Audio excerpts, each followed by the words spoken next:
बेसायसा ओळगवी शेवेची चोरी प्रगट. आता बघा, ही जी जशी शेव आपल्या तांदळाच्या भाजीचं जसं न विचारता बाईसनी भाजी करून स्वामीच्या ताटात वाढली, त्याच्यामुळे एवढी चर्चा झाली, तो एवढं देवाला ज्ञान निरोपण केलं. तसं चोरीचा पदार्थ एखाद्या ज्ञानेच्या ठिकाणी किंवा परमेश्वराच्या ठिकाणी जर पदार्थ दिला तर त्याचं काय फळ होतं हे सुद्धा देव सांगतात. आता ते बघा कशी गोष्ट आहे. बळेग्राम केला ना तुम्ही का नाही? पांचाळेश्वर जवळ सांगदेवचं गाव. जोमाईसाची माता वेसाईसा ही लोकांच्या सेवा करून देण्याची काम करत होती. आता ना काही लोक चटण्या करतात, काही पापड करतात, वेगवेगळे पदार्थ करतात ना. कशासाठी करतात? पैसे मिळायसाठी. मग तसं आमच्या देवाच्या टायमाला वेसाईसा होती. कळलं का? नाही नाही, मी जनरली सांगतो, म्हणजे असे लोक पदार्थ करून देतात. मग प्रत्येकाच्या शेवया बनवून दिल्यानंतर ती त्यातील थोड्या शेवया काढून ठेवत असे. ही आता जीव स्वभाव आहे. व आता एखाद्याला एवढी मोठी वस्तू करून द्यायची, मग त्याचं थोडं बाजूला काढल्याने काय बिघडतंय आणि त्याला काय विचार करत बसायचं? आपल्याला आपलं करायचं काम आहे, मग आपण त्याचं किती घ्यायचं किती ठेवायचं हा आपला प्रश्न आहे. म्हणून ती काय करायची, लोकांना शेवया करून द्यायची आणि त्या थोड्या शेवया काढून घ्यायची. त्यातील थोड्या शेवया काढून घेत असे. शेवया काढून घेतल्यानंतर कोणाची ध्यानीच येत नसे. आता किलो 2 किलो 3 किलो शेवया करायची आणि त्यातली मुठभर शेवया काढून काय समजणार आहे? चोरी केली का काढून घेतलं का नाही घेतलं काही समजायला मार्ग नाही. आणि कोणी त्याविषयी कधी विचारपूस बी केली नाही. त्यामुळे अगदी थोड्या अशा शेवया काढून ठेवण्यात व्यवसायाला गैर असं काहीच वाटत नव्हतं. तिला वाटतं आपण 5-10 किलो जरी शेवया दिल्या, मुठभर किंवा पावशेर जरी काढल्या तरी लोकांना काय समजून येणार आहे किती काढले आणि किती नाही काढले ते. मग शिवाय ती शेवया आम्हाला अर्पण करण्याचे हेतूने काढत असे. पण तिच्या मनात एकच हेतू होता, हे शेवया जे काय आम्ही काढले तर ते देवासाठी काढायच्या, आपल्या स्वतःसाठी नाही. म्हणजे तिला काय स्वतःसाठी खायसाठी ती काढत नव्हती. तिला वाटलं आपल्याला काहीच घडत नाही, आपल्याला परमेश्वराच्या ठिकाणी काही घडत नाही, तर आपल्या कष्टातलं फुलना फुलाची पाकळी परमेश्वराच्या ठिकाणी समर्पित करावी या भावनेची आपली मुठभर शेवया काढायची. चोरी करणे अवैध असले तरी हेतू विशुद्ध असल्यामुळे तिला त्यात अमंगळ असं काहीच वाटत नव्हतं. ही एक चोरी करण्याचीच पद्धत आहे. पण त्या चोरी करण्याचा हेतू असा नव्हता. तिचा हेतू एक होता की चांगल्या ठिकाणी परमेश्वराच्या मुखात जावं अशी तिची चांगली भावना होती. जसं फूल तोडणं पाप, पण फूल वाहणं हे गोमट आहे. म्हणजे क्रिया एकच, पण त्या क्रियामध्ये 2 प्रकार आहेत. तोडणं हे पाप आहे आणि वाहणं हे पुण्य आहे. म्हणजे दोन्ही क्रियेला तो कारणीभूत होतो. तसं या शेवयाची गोष्ट झाली. मग अशा प्रकारे शेवया साचल्यानंतर ती आमच्या दर्शनाला आली. त्यावेळी आम्ही गुंफेत आसनी विराजमान होतो. व्यवसाय आली, शेवया अर्पण केल्या, दंडोत घालून श्रीचरणा लागली आणि बसली. तेव्हा आम्ही तिला किंचित हास्य करून विचारलं. तिला म्हणलो, काय बाई, चोरीच्या शेवया अर्पण केल्या दिसतात. देवाने जाणलं की ही शेवया करायला जाते लोकांच्या दारात. म्हणलं अरे काहीतरी आणणार असते, तुम्ही काय मोकळ्या हाताने येणार नाही. म्हणून देव काय म्हणतात, का हो आमच्या ठिकाणी जे अर्पण करायला जे शेवया आणले आहेत ते काय चोरीचे आणलेत काय? ती काय म्हणते, पहा हे काय जी मी कशाला चोरी करीन? तिचं म्हणणं मी कष्ट करते ना, त्या कष्टात तर माझं राहिलं तर मी थोडं माझं फळ घेते, ह्याच्यात माझी कसली चोरी आली? लोकांना बनवून देताना आपल्याला अर्पण करण्यासाठी थोड्या थोड्या ठेवल्या, त्या चोरण्याचा माझा उद्देश काहीच नाही. जी व्यवसायाला आपल्या वागण्याचे समर्थन करीत म्हणाले. ते म्हणले, जीजी मी काय चोऱ्या करण्याची हेतूने नाही घेतलं. मी आता एवढं कष्ट करून मी एवढं त्या लोकांना बनवून दिलं, मग त्यात एखादा घास बाजूला काढून काय बिघडलं असं ती स्पष्टपणे देवाला म्हणते.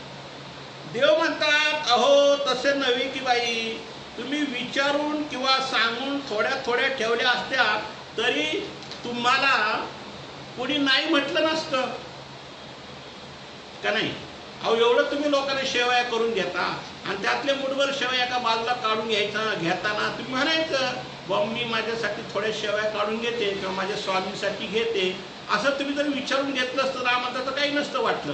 पण तुम्ही न विचारता आमच्या नावाखाली तुम्ही थोडे शेवया काढल्या, हे योग्य नाही, हे अयोग्य आहे असं देव तिला सांगतात. तसे परक्याचे काही येताना ते विचारूनच घ्यावे. आपली स्वतःची स्वकष्टाची वस्तू किंवा स्वतःच्या घरातली वस्तू द्यायला आपला काही दोष नाही, पण हे आपण दुसऱ्याच्या दारातून आणणार आणि ते न विचारता आणणार, मग तो एक दोषच आहे ना.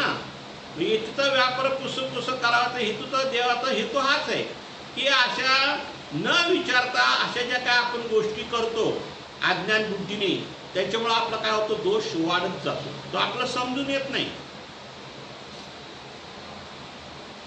कोणत्याही का कारणे होईना पण न विचारता घेणे हे दोषास्पदच आहे. असे लहानसहान वाटणारे दोष कालांतराने उग्र रूप धारण करतात. बघा देवाने स्पष्ट सांगितलं की अशा छोट्या छोट्या चोऱ्या माऱ्या आपण ज्यावेळी करतो ते ह्याच चोऱ्या मारा वाढत वाढत वाढत वाढत वाढत जाऊन एखादा मोठा दरोडा जसा पाडावा अशी मोठी चोरी त्याच्या हातून घडते, ऑटोमॅटिक घडते. ही सगळी देवताच घडून आणते. म्हणून आमच्या स्वामींचे एक वचन आहे, विधी करिता विधीस पुरे, अविधी करता अविधीस पुरे. तुम्ही चांगलं कार्य करत जा, तुमच्या हातून चांगलंच कार्य होते. आणि जर का तुम्ही एखादी वाईट कार्य केलं की तुमच्या हातून वाईटच कार्य होते. म्हणजे अशी लिंकच आहे. त्याच्यामुळे आपल्याकडनं छोटीशी क्रिया का होईना पण ती आपल्या हातून वाईट होऊ द्यायचीच नाही, असं आपण एक पण करायचं. आम्ही व्यवसायाला समजून सांगून शेवया बाईसाकडे देत म्हणालो, बाई घ्या आमच्या उपयोगी आणा.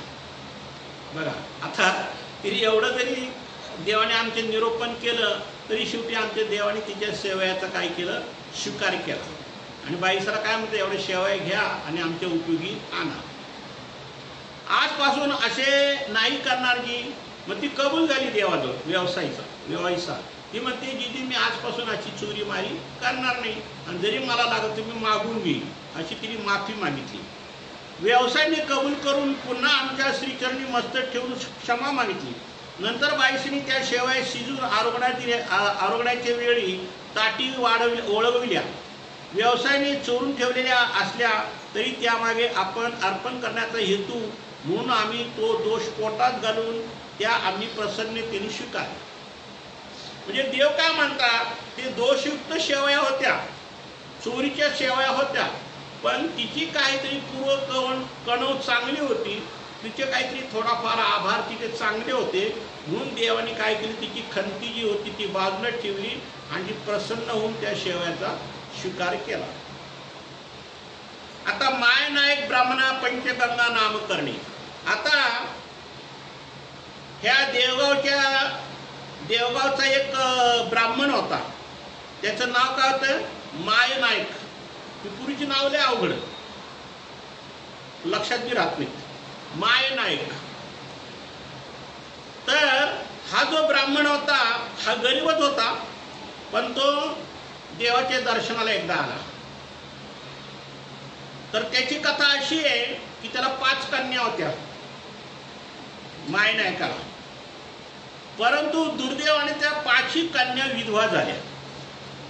बघा किती भयानक गोष्ट आहे. अहो एखादी मुलगी विधवा झाली तर ठीक आहे, समजा दुसरी झाली ठीक आहे, पण या लागोपाठ 5ही मुली विधवा झाल्या. म्हणजे त्या बिचारा त्या मुलींच्या बापावर मोठं संकष्टच आलं. हे देवतेचं कार्य आहे. देवतेला तुम्हाला एखाद्या दुःखाच्या खाणीत जर ढकलायचं म्हणलं की ते कोणत्या पद्धतीने ढकलते, पण त्याचा आणि देवाची काहीतरी भेट व्हायचा योग होता, म्हणून देव त्याला कसं शांत करतात पहा. त्यामुळे त्याच्या अंतःकरणी पोळ होतात, त्यातच भर म्हणून तो दिसला की लोक त्याला गावचे काय म्हणतात, ए पंचरांडा आला, ए पंचरांडा गेला. गावची लोक म्हणे काय म्हणायची, पंचरांडा आला आणि पंचरांडा गेला. त्याला नावाने कोणीच हाक मारत नव्हतं, त्याला फक्त पंचरांडाशिवाय दुसरं काही बोलतच नव्हते. त्याच्यामुळे तो दुःखी व्हायचा, त्याला गावात फिरायला लाज वाटायची, तो खाली मान घालायचा. इतका तो दुःखी, इतका तो त्रस्त झाला की त्याला असं वाटलं आपण आत्महत्याच करायची. पण या 5 मुली उघड्यावर पडल्यावर यांचं कोण रक्षण करणार, ही त्याला काळजी. असे म्हणून ते हिनवायचे. त्यामुळे तो फारच दुःखी कष्टी व्हायचा, अधिकच विवळ व्हायचा. त्यामुळे त्याला हिंडणे फिरणे खूप कठीण झाले. आता लोक सारखे उठता बसता त्याला हिनवायचे, त्याच्यामुळे तो मनामध्ये खूप मोठा दुःखी झाला. तो आतल्या जळफळत होता, कुढत होता. एके दिवशी आम्ही पैलत्री विहारण्यासाठी गेलो. येथे आम्ही गोदेच्या उत्तरकाठी देवगावच्या रस्त्याच्या कडेला असलेल्या पंचदेवळाच्या प्रांगणात आसनी विराजमान होतो. आता जे काय देवगाव होतं, त्या देवगावच्या रस्त्याला एक कडेला एक मंदिर होतं आणि त्या मंदिरात आमचे देव तिथं पटांगणामध्ये देव बसले होते. तितक्यात तो ब्राह्मण आमच्या दर्शनाला आला. तो येतात आम्ही अतिशय प्रेमाने त्याला म्हणालो, भट्टो या, तुमच्या पंचगंगा कशा आहेत? काय म्हणजे देव, तुमच्या पंचगंगा कशा आहेत? त्याला पंचरांडाशिवाय कोणी हाक मारत नव्हतो, पण आमचे देव उलट काय म्हणजे पंचगंगा, म्हणजे चांगला आदराने त्याला शब्द वापरला. या पंचगंगा त्यांचे क्षमा कुशल आहे ना? तुमच्या त्या मुली चांगल्या आहेत ना, व्यवस्थित आहेत ना? असं देव त्यांना विचारपूस करतात. आणि पंचगंगा म्हटल्यावर त्याच्या मनात थोडं समाधान वाटलं की ही लोक अशी वाईट दृष्टीने वाईट हेतूने माझ्याशी बोलतात, हाका मारतात आणि आमचे स्वामी मात्र मला पंचगंगा असे म्हणतात. आमच्या अमृतवर्षाच्या वाणीने तो ब्राह्मण अंतकरणात अगदी शांत झाला. तिन्ही तापाने त्रसला होता.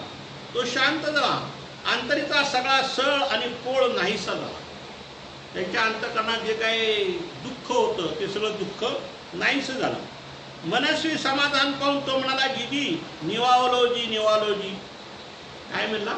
निवालोजी निवालोजी, म्हणजे मी शांत झालो, माझ्या मनातलं डोक्यातलं सगळं दुःख नाहीस झालं, मला खूप समाधान वाटलं. असे मला कोणच म्हणत नाही. पंचगंगा असं मला कोणच म्हणत नाही. पंचरांडा असे म्हणतात, पण पंचगंगा कोणी म्हणायला तयार नाही. पंचरांडाशिवाय मला कोणी हाकच मारत नाही. सगळे मला पंचरांडा पंचरांडा म्हणून हिणवतात. मग तो सांगू लागला देवाला की सगळे मला पंचरांडाशिवाय कोणीच हाक मारत नाही. अद्यापर्यंत माझे दुःख जाणून असे आपुलकीने मला कोणीच माझ्याशी बोललं नाही. मी एवढा दुःखात आहे, मी एवढा संकटात आहे, पण माझ्याशी कोणी प्रेमाने बोलायला तयार नाही. सगळे मला काय करतात, घालून पाडून बोलतात. तो ब्राह्मण अतिशय समाधानाने दंडोत घालून श्रीचरणी लागला आणि आमच्या समोर येऊन बसला. त्याची शांतवन करून थोड्याच वेळाने आम्ही त्याला पाठवणी दिली. मग स्वामीजवळ तो थोडा टाइम बसला आणि त्याला जे काय नेहमी तो दुःखाने पोळलेला असायचा, दुःखी व्हायचा, पण त्याचं ते दुःख, त्याचं ते पोळणं देवाने काय केलं, एका क्षणामध्ये घालवलं.